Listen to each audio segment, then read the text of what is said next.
we got to start by talking about the Cleveland Cavs.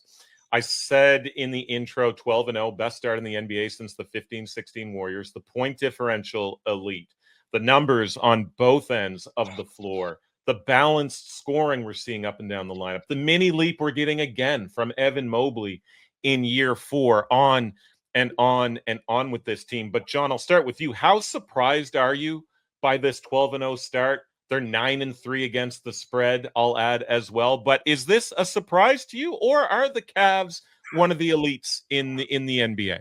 Well, they were a top 4 or 5 team the last couple of years, kind of meddling around in that mid-tier. And they had an elite defense, but, Bickerstaff couldn't really unlock that offense. And it seems like Atkinson has figured out he's staggering Mobley and Allen a little more. They're playing at a faster pace. They're shooting threes. He tinkers lineups kind of based on matchups. With Dean Wade and Karis LeVert and those guys. So he's just kind of unlocked the Cavs. We knew they were good defensively. They were a top 4 team. So I'm not surprised, but this is why you go hire the coach that fits for what you want for your team. And I think it's been a perfect marriage. And obviously being 12-0, it's working out. So that was going to be my sort of follow-up, but you sort of alluded to it here. Like, do you attribute the bulk of this to the shift in coaching, to a Kenny Atkinson? He opened plus 3,000, by the way, at BetMGM for Coach of the Year, plus 375 last week, and now plus 140, 32% of the handle in this market, the highest in now as we go into a new week in the NBA. Do you attribute the bulk of this success to this by them going out and getting Kenny Atkinson? Have you crossed paths with him, and do you know the sort of class of coach that he is? Well, I haven't really crossed paths with him, but he's known as an offensive coach throughout the league. He was with the Warriors. They're averaging 10 more points than they did last year with the exact same roster. Nothing has really changed except maybe all of their bank accounts. So it's got to be the coach, right? Like the coach is the one difference on that squad.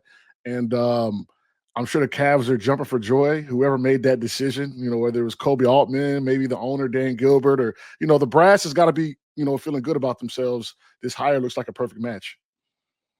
Yeah, Chris, they play at Philly tonight, 10.5-point faves as I look at FanDuel, by the way.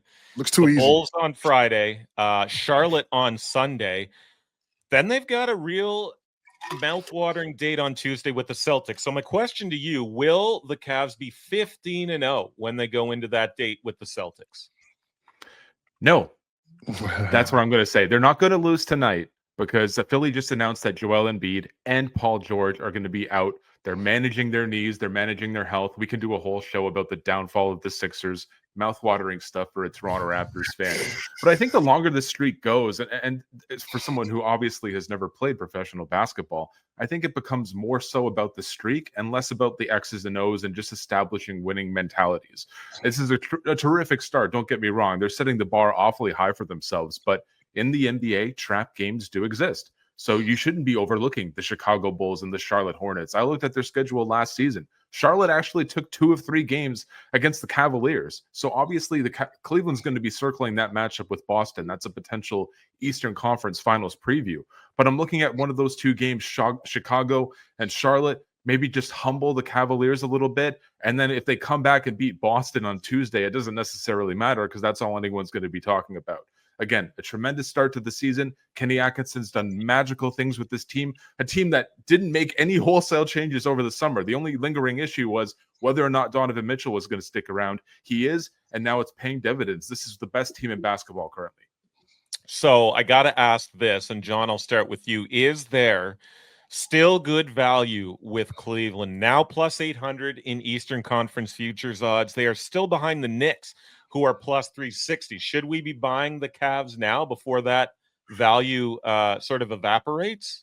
Yeah, I love that plus 800. You think about what they are and how they're playing. I think they're more formidable than people expected. So if they can sustain kind of this run, man, I think they could give Boston problems. They have the size. They have the kind of versatility. They can switch lineups. They can go small. They have a guy that can match with Porzingis. So value-wise, I love this for the Cavaliers. Definitely a sprinkle moment because, as Chris said, they are, at the moment, the best team in basketball. Chris, are you buying Cavs stock now, or is it the Celtics and that's it? Yeah, it's hard to imagine anyone dethroning Boston in a 7-game series, and that's basically what you're betting on. I mean, lest we forget, Jaylen Brown's missed some time for them. Kristaps Porzingis hasn't even played. Like, in a straight 7-game matchup, I think Cleveland bodes well against them and gives them a little bit of competition, even more so than the New York Knicks and the Philadelphia 76ers. But the East is really Boston's to lose. But again, this 12-0 start is not a fluke. Like, they're winning big and they're winning at the end of regulation. Like, they're figuring out ways to prevail on the scoreboard. So again, sprinkling on Cleveland, like John alluded to, I think is a good way to go about it. Those odds are going to fluctuate again once Cleveland does start facing some adversity.